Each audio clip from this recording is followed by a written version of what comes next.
Okey. Assalamualaikum warahmatullahi wabarakatuh. Okey, so sekali lagi kita nak masuk kepada topik pembezaan lagi. Okey. Kita nak masuk kepada subtopik baru, okey. Aplikasi pembezaan yang kedua, okey, iaitu maximum minimum. Maximum minimum. Okey. Maximum minimum ni, okey, situasi dia macam nilah sebenarnya.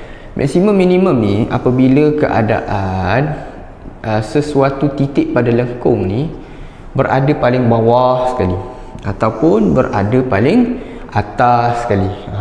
Okey. So waktu ni lah kalau ada tangent yang lalu, kalau ada tangent yang lalu masa ni kan, kecerunan tangent masa ni adalah apa? Adalah apa waktu ni? Tengok garis ni. Kalau garis macam ni kan, kalau garis macam ni, okey, contoh garis ni selari dengan 4 cm. Garis ni selari dengan 4 cm. Garis ni akan selari dengan 4 cm. Okey, kalau kata sini 5, macam mana persamaan dia? Macam mana persamaan? Kita tulis macam mana? Y sama dengan 5, betul tak? Kenapa kita tulis macam ni? Kenapa kita tulis Y sama dengan 5? Kenapa? Kenapa kita tak tulis dalam bentuk MX tambah C tu yang ada kecerunan dia? Kenapa kita tak tulis 2X tambah 5 ke apa ke kecerunan dia? Kenapa? Sebab kecerunan tangent, kecerunan garis ketika ini adalah kosong. Kecerunan macam ni kosong. Bukti dia, contohlah kalau kata dekat sini, okey, dekat sini berapa koordinat? 0,5, betul. Okey, dekat sini koordinat dia berapa? Katalah sini 3. So, Y dia tetap sama, betul? 5. So, kecerunan ketika ini adalah 5 tolak 5 kan? Kosong. Per dengan 3 tolak 0. 3 tolak 0. 0 bahagi 3. Kalau 0 bahagi 3 jadi apa? Jadi kosong. Okey. Kalau 3 bahagi 0 barulah infinity. Barulah dia jadi tidak tertarikh. Okey, ni 0 bahagi 3 jadi kosong. Maksudnya kecerunan garis kosong. So kalau garis ni macam ni, ketika ini garis dia adalah selari dengan 4 cm. Akan selari dengan 4 cm. So kalau selari dengan 4 cm, sama kecerunan macam garis ni. Kecerunan dia kosong. So waktu ni kecerunan tangent adalah kosong. Faham tak? So kan kita belajar dalam persamaan tangent, dy per dx kan fungsi kecerunan, betul?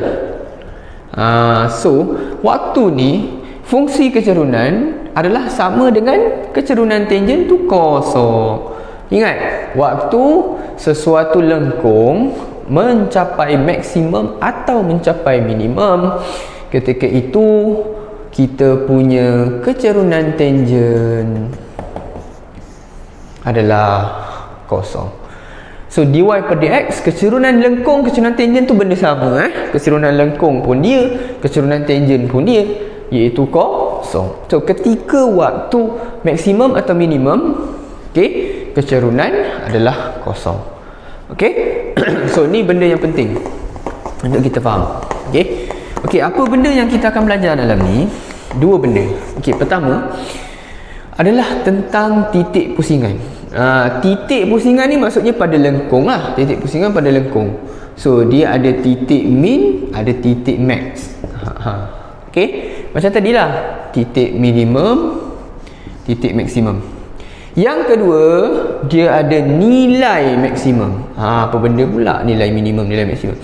Nilai minimum, nilai maksimum biasanya tentang isi padu, luas dan sebagainya. Maksudnya kita akan cari tentang luas maksimum, isi padu maksimum, luas minimum, luas isi padu minimum, lebih kurang macam tu lah. Okay? So ni nanti kita akan jumpa pasal sesuatu pepejal lah. Pepejal berbentuk kubus, pepejal berbentuk kuboid. Okay. Berapakah isi padu maksimum bagi kubus atau kuboid ini apabila dia punya sisi tu maksimum juga. Contoh. Okey. So soalan dia macam tu. Alright. So sekarang ni kita akan pergi dulu kepada titik pusingan. Kita akan pergi kepada titik pusingan Okey, menggunakan konsep dy per dx ni sama dengan kosong. Okey, jadi jom. Okey, sekarang kita pergi dulu kepada situasi berkenaan dengan titik pusingan.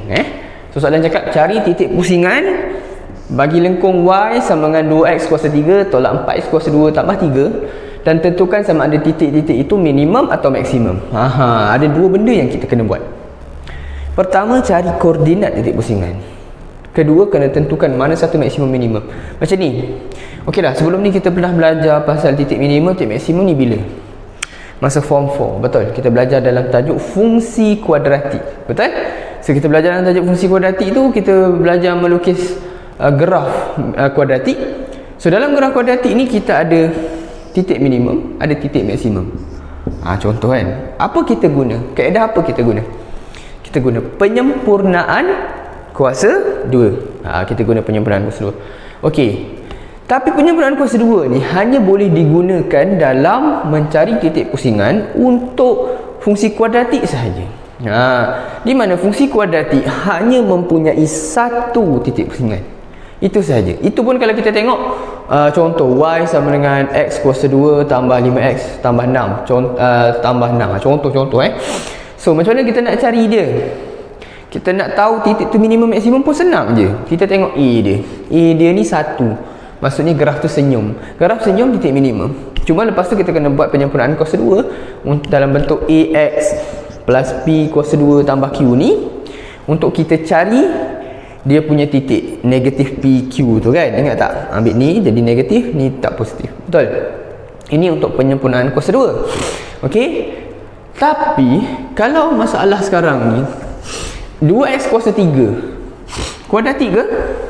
Tak, bukan kuadratik. Okey, so bila dia bukan kuadratik, okey, dia lebih daripada satu titik minimum atau titik pusingan Okey, contoh kalau kita belajar dulu fungsi, ingat tak? Dalam PT3 kita belajar ada graf yang macam ni. Ingat tak? So graf yang macam ni dia ada turun, dia naik, dia turun, dia turun, ni turun terus. Betul tak? So yang ini berapa kali dia turn? Pertama sekali kat sini, first turning point. Ni dia turn sekali pertama. Yang ini second turning point. So dalam ni dia mesti ada dua titik pusingan yang berbeza. Satu minimum, satu maksimum. Faham? Dia tak boleh semua minimum ataupun semua maksimum, tak boleh. Jadi mesti ada apa orang panggil gelombang tu kan, turun naik tu. Okey. So turning point ni untuk kubik akan ada lebih daripada 2. Akan ada lebih daripada 2. Okey. So kemungkinan lebih pada 2, maksimum lebih pada 2. Okey, lebih pada 2, lebih pada 1. So sekarang ni kita nak kena buat apa mula-mula? Okey, macam ni. Step ataupun langkah untuk mencari titik pusingan. Okey, pertama kita buat dulu dy per dx sama dengan apa? Kosong. Kenapa? Sebab pada titik minimum atau titik maksimum, kecerunan lengkung, kecerunan tangent adalah kosong. Jadi kita kena buat dulu dy per dx adalah sama dengan kosong. So kita kena buat dulu dy per dx sama dengan kosong. Lepas tu bila kita dah buat dy dx sama dengan kosong, kita boleh cari koordinat. So cari koordinat macam mana? Okey, kita tengok macam ni Step 1 dulu Step 1 dengan 2. Dy dx sama dengan kosong. Okey, cuba buat dy per dx 6x kuasa 2 tolak 8x. Dy per dx sama dengan apa? Sama dengan kosong. Okey, bila kita dah buat dy per dx sama kosong ni, sekarang kita boleh cari koordinat dia. Macam mana nak buat? Faktor 2x 3x tolak 4 sama dengan kosong. So kita akan dapat 2x sama dengan kosong. Maksudnya 2x sama dengan kosong, 3x tolak 4 sama dengan kosong. So x kosong, 3x tolak 4 jadi x sama dengan 4/3. Okey, macam ni. Ini yang awak dapat ni koordinat X dia. Koordinat X untuk titik pusingan tu. Ada dua koordinat X, betul? 0 dengan 43. Nak cari koordinat ni bukan X sahaja tau, kena cari Y dia juga. Macam mana nak cari Y? Kita ganti balik dalam ni. Y 2 kali 0 tolak 4 kali 0 tambah 3. So dekat sini berapa? Berapa? Y apabila X0? Y akan jadi 3. So koordinat dia adalah 0, 3. Sebab Y dia 3. Okay, yang ni pula untuk 4/3. Okay, masukkan 2 kali 4/3 kuasa 3. 4 kali 4/3 kuasa 2 tambah 3. Okay. Right, cari sekarang 2 kali 64/27. 4 kali 16/9 tambah 3. Okey. So sekarang nombor dia agak besar. Okey, kita tekan kalkulator. Okey, so kita dapat 7/27. Okey. 7/27. Okey, apa ni? 27 Okey, apa ni? Ni adalah dua koordinat 4/3 7/27 ni dengan koordinat 03 ni adalah dua koordinat titik pusingan. Okey, maknanya macam ni. Ada satu okey, contoh 03 dengan 4/3 7/27 kan. Ada dua nanti. Ada dua. Kat mana? Tak tahu. Okey. So nanti kita test dulu. Macam mana nak test? Macam mana nak test koordinat itu? Nak tentukan dia tu minimum atau maksimum. Okey, sekarang Ustaz padam ini Ustaz padam dulu. Okey, macam mana kita nak tahu maksimum ke minimum? Kita kena buat step yang ketiga. Nak tentukan minimum atau maksimum ni, kena buat pembezaan kali kedua. Okey, macam mana pembezaan kali kedua? Senang je pembezaan kali kedua ni. Pembezaan kali kedua iaitu D kuasa 2Y per dx kuasa 2 ni, maksud dia adalah kita bezakan kali kedua. Kali pertama tadi kita bezakan dapat apa tadi? 6x kuasa 2 tolak 8x, betul? Okey. Ini pembezaan kali pertama. Pembezaan kali kedua, kita bezakan yang pembezaan kali pertama tu pula. D kuasa 2Y per dx kuasa 2 ialah 12x tolak 8. Faham tak? 12x tolak 8. Okey, apa guna benda ni? Pembezaan kali kedua ni kita guna untuk apa? Untuk kita test titik tu maksimum ke minimum. So apa kita buat? Kita kena masukkan nilai x tu. Okey. Kita masukkan nilai x. Okey, katalah kalau kita masukkan nilai x tu, contoh kita masuk 12 kali 1, 1x dia. Kita dapat 12 tolak 8, 4. Kalau kita dapat positif lebih besar daripada kosong, titik itu minimum. Jadi kalau kita masukkan 12 kali berapa? Negatif 1 contoh.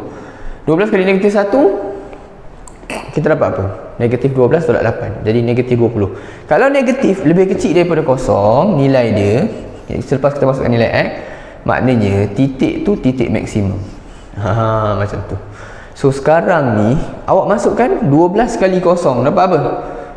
12 kali kosong kosong tolak 8, negatif 8. So negatif titik ni apa? Titik max. Okay, kalau kita masukkan 4/3 pula, 12 kali 4/3 tolak 8. 12 kali 3 4, 16 tolak 8, 8. So kalau 8 maksudnya titik ni titik minimum. Sebab positif. Faham tak? Okey. So sekarang step untuk titik pusingan ni, okey, pertama awak kena buat dy per dx sama dengan kosong. Dy per dx sama kosong. Okey, lepas kita dapat dy per dx sama kosong ni, kita cari koordinat dia. Macam mana kita buat? 6x kuasa 2 tolak 8x sama dengan kosong. Kita dapat dua koordinat dia. Cari nilai x dulu, dapat kosong dengan 4/3. Lepas tu cari nilai y macam mana, masukkan balik dalam fungsi. kita akan dapat nilai y 3 dan 7.7. Itu dua koordinat dia. Okay. Lepas tu, okey, kita kena buat apa?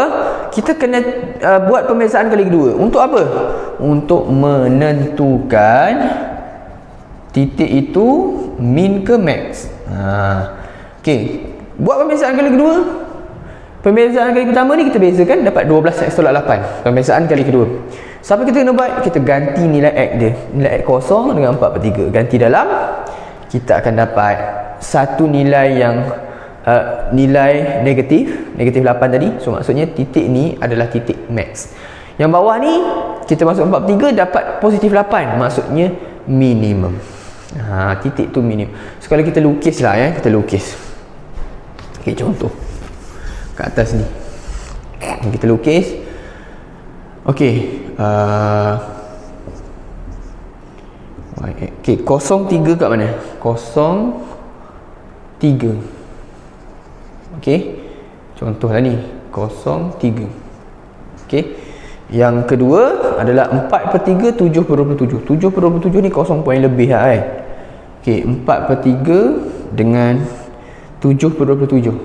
Bawah lagi lah. Okey, contohlah kat sini 4/3 7/7. Dua-dua positif kan? Okey, so maknanya dia akan jadi macam ni lah graf dia. Sebab yang ini kan maksimum. Ni maksimum. Ini minimum. Okey. Ni tak berapa nak minimum. Ni tak berapa nak minimum sangat. Okey. Sini. Okey. Satu minimum, satu maksimum. Tak payah lukis pun kadang-kadang. Okey, soalan tu nak titik sahaja dan tentukan dia minimum maksimum. Kita buat satu contoh lagi satu contoh lagi. Okey, one more example untuk titik pusingan Okey. Alright. Cari titik pusingan bagi lengkung dan tentukanlah lupa nak tulis tadi. Dan tentukan titik max dan min. Okay, ni ayat ringkas lah Okay, so pertama kita nak cari koordinat dia dulu. Nak cari koordinat dulu yang pertama. Okay, so mula-mula kena buat apa? dy per dx sama dengan kosong. Okay, pertama. Okay, so sekarang kita buat dy per dx sama dengan 6x kuasa 2 tolak 6x. Okay, alright. So kita kena buat apa? Sama dengan kosong. Dy per dx sama kosong. Sekarang boleh tak kita cari koordinat dia? Boleh. 6x x tolak 1 sama dengan kosong. Okay. Alright, so kita akan dapat x kosong x sama dengan 1. Koordinat x. So kita kena cari juga koordinat y dia. Koordinat y dia masukkan 0 5. So koordinat dia 0 5. Koordinat 1 pula 2 1 2 tolak 3 tambah 5. Negatif 1 tambah 5 jadi 4. So y 4. So 1 4. Koordinat dia. So ada dua koordinat sekarang, 0 5 dan 1 4. Koordinat titik pusingan. So apa kita nak buat next? Kita kena cari mana satu yang maksimum, mana satu minimum. So kita kena buat apa? Kita kena test guna apa? Pembezaan kali kedua. So kita buat pembezaan kali kedua. Okey, 12x daripada sini daripada sini ni 12x tolak 6. So sekarang kita masukkan 12 kali kosong. Untuk 05 masukkan 12 kali kosong dapat apa? Dapat negatif 6. Maksudnya ni titik maksimum. Okey, lepas tu mesti satu lagi minimum lah. Okey, 1 4 kita masukkan 12 kali 1 tolak 6 jadi 6 kan. So dia jadi titik minimum sebab positif. So 05 max, 14 min. So ingatlah step dia pertama dy dx sama 0. Kedua cari koordinat. Okey. Ketiga pembezaan kali kedua kita test. Alright. Okey, so sekarang dah faham pasal titik pusingan. Okay, satu lagi perkara maksimum minimum ni, kejap lagi adalah pasal luas, isi padu dan sebagainya. Okey, jom kita tengok.